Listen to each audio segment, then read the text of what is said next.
Bagi siapa dah pasang projek RP ni guys, korang kena stay sampai habis.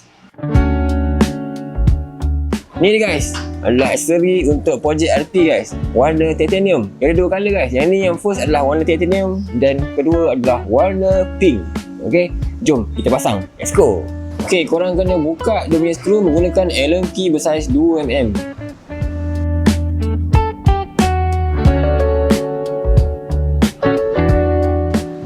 Dan korang tarik. Bila tarik sampai sini, nanti ada nampak bearing guys. Okay, so kena hati-hati lah. Tengok bearing. Ni bearing dia. Dan korang akan tarik sampai habis. Ni pun spring dia korang jangan hilang guys. Ni bahaya juga ni. Akan pegang ni, keluarkan dia punya spring. Ni spring ni guys. Tadi korang kena buka skru ni. Korang ambil Allen key saiz 5 dan pusing lawan arah jam guys.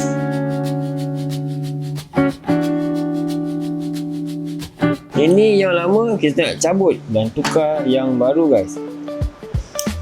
Ok, bahagian sini korang kena letak balik spring dia ke dalam lubang ni guys.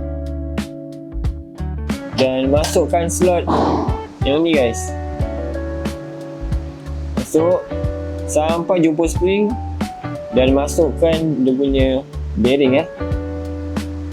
Ok, tahan pemegang macam ni dan skru.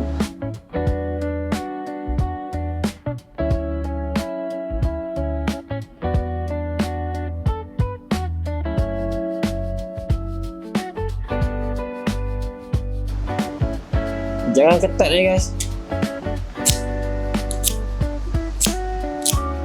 Sampai dekat mana-mana korang nak stay, korang ketatkan je guys. Dan dia takkan masuk.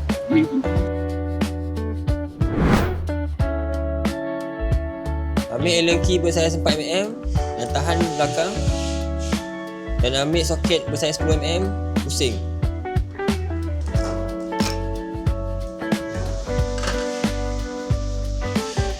Ok, keluarkan je ni.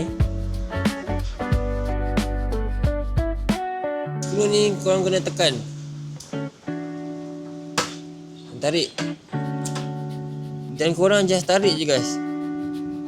Korang tolak sampai keluar. Hati-hati dengan spring guys.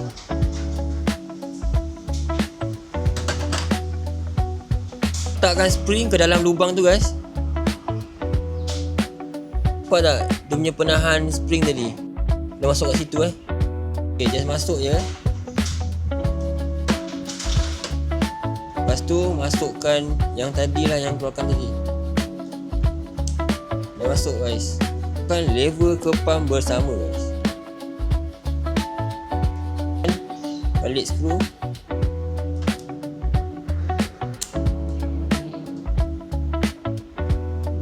Dan ketatkan balik nut skru guys.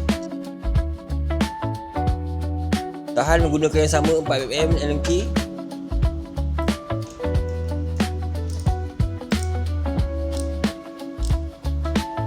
Ok, dah siap.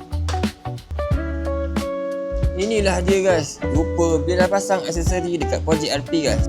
Ni bahagian lever dan ni adalah bahagian mode guys.